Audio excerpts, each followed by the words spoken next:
सर्वप्रथम मी आपल्याला महाराष्ट्र दिनाच्या मनापासून शुभेच्छा देतो। महाराष्ट्र राज्याची निर्मिती होऊन 63 वर्षाचा कालावधीचा पोचलेला आहे। त्या 63 वर्षाच्या कालावधीत महाराष्ट्रावरती झालेली जडणघडण प्रगती काही क्षेत्रातील घडली आव्हानात्मक आपण अनुभवलेली आहे। नैसर्गिक आव्हानासोबतच इतर आव्हानांना तोंड देऊन विकासाचा एक वेगळा टप्पा आपण गाठलेला आहे।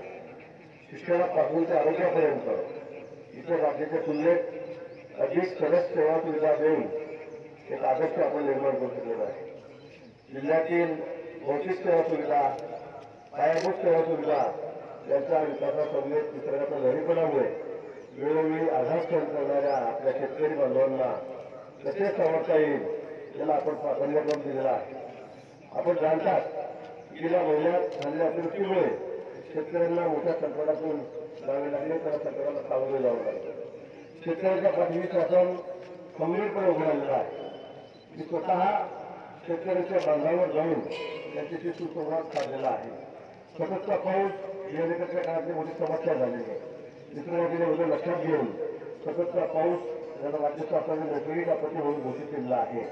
त्यामुळे शेती पिकांच्या नुकसानीकरता मदत देण्याचा महत्त्वपूर्ण निर्णय या ठिकाणी घेतलेला आहे। मार्च महिन्यात अवकाळी पाऊस व गारपिटीमुळे जिल्ह्यातील 36,543 शेतकऱ्यांना आपण अवघ्या महिन्याच्या आत मजबूत मदत करून दिली। बाधित शेतकऱ्यांसाठी सुमारे 30,52 लाख रुपये एवढा निधी शासनाकडे मागितला। एप्रिल महिन्याच्या शासन निर्णयाने त्याला मंजुरी देण्यात आली। सदर मदत बाधित शेतकऱ्यांच्या नव्याने विकसित करण्यात आलेल्या ऑनलाईन प्रणालीद्वारे वाटप करण्याची प्रक्रिया वेगाने सुरू झालेली आहे। या पुन्हा दिनांक 25 एप्रिलपासून सुरू झालेल्या अवकाळी पावसामुळे अनेक शेतकऱ्यांना संकटाला सामोरं जावे लागले। या संकटातून शेतकऱ्यांना सावरण्यासाठी शासन प्रयत्न आहे। झालेल्या नुकसानीचे तात्काळ पंचनामे करण्याचे निर्देश जिल्हा प्रशासनाला आपण दिलेले आहेत। बंधू आणि भगिनींनो, प्रधानमंत्री पीक विमा योजना खरीप हंगाम 2022 मध्ये आपण 8 लाख शेतकऱ्यांना 464 कोटी 50 लक्ष रुपये एवढी विमा रक्कम वाटप केलेली आहे। यात काही शेतकऱ्यांचे आधार इतर तांत्रिक कारणामुळे राहिलेले वाटप हे पूर्ण केले जात आहे। निसर्गाच्या आव्हानावर मात करत जिल्ह्यातील काही शेतकऱ्यांनी आपल्या वैविध्यपूर्ण उत्पादनातून कृषी क्षेत्रातील आपला आदर्श मापदंड विकसित केला आहे। पूर्वी एक जिल्हा एक उत्पादन असं एक चित्र कृषी क्षेत्राबाबत आढळून आहे।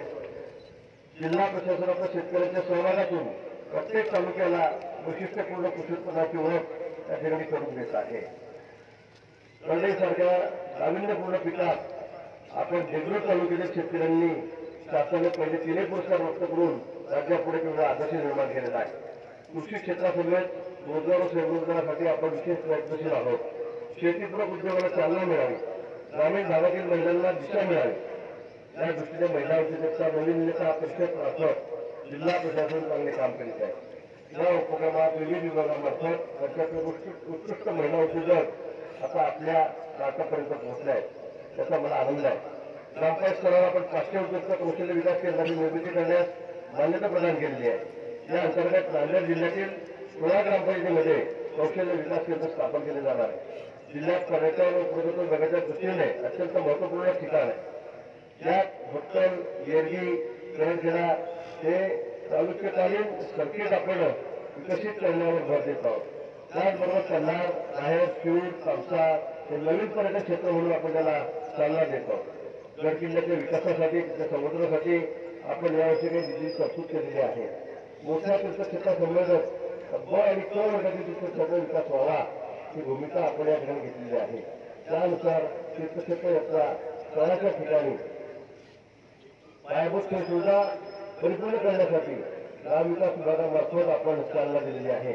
स्वातंत्र्याच्या अमृत महोत्सवानिमित्त व महाराष्ट्र दिनाच्या शुभमुहूर्तावर ग्रामविकासामार्फत आता ब वर्ग दर्जा प्राप्त शेतकऱ्यांना यापुढे 5 कोटी रुपयांपर्यंत मर्यादित अनुदान देण्याचा महत्त्वपूर्ण निर्णय या सरकारने घेतलेला आहे। या अनुदानातून अनेक कामे मार्गी लागतील। त्या योजनेसाठी भरीव निधी तरतूद आपण यावर्षी करीत आहोत। प्रधानमंत्री आवास योजना वैश्विक राज्य प्रकल्प आवास योजनेअंतर्गत उत्कृष्ट काम केल्यामुळे नांदेड जिल्ह्याला 3 पुरस्कार प्राप्त झाले, याचा मला आनंद आहे। नांदेड जिल्ह्यातील सर्व धर्मियांमध्ये असलेली एकात्मता, परस्पर सहकार्य, सहिष्णुता याचा मी आवर्जून उल्लेख करेन. पोलीस विभागाने अतिशय योग्य रीतीने सर्वांचा सन्मान ठेवून कायदा व सुव्यवस्था योग्य रीतीने सांभाळली आहे. नागरिकांनी आपले विविध दुष्ट कुठेही गालबोट लागून न देता साजरे केलेले आहे, त्याचा मला विशेष अभिमानही आहे. पोलीस विभागातर्फे तात्काळ मदतीसाठी 112 सारखी उपलब्ध करून दिलेली सुविधा असेल, सायबर गुन्हेगारी रोखण्यासाठी हाती घेतलेले अभियान असेल, सोशल मीडियाबद्दल घेतलेले. नांदेड़ शहर में पहली बार कम कीमत में अच्छे डिजाइनर और कम रेंज के बेहतरीन ड्रेसेस का खजाना क्वींस डिजाइनर एंड एम्पोरियम, बाबा पेट्रोल पंप के करीब, बरकत कॉम्प्लेक्स रोड, नांदेड़।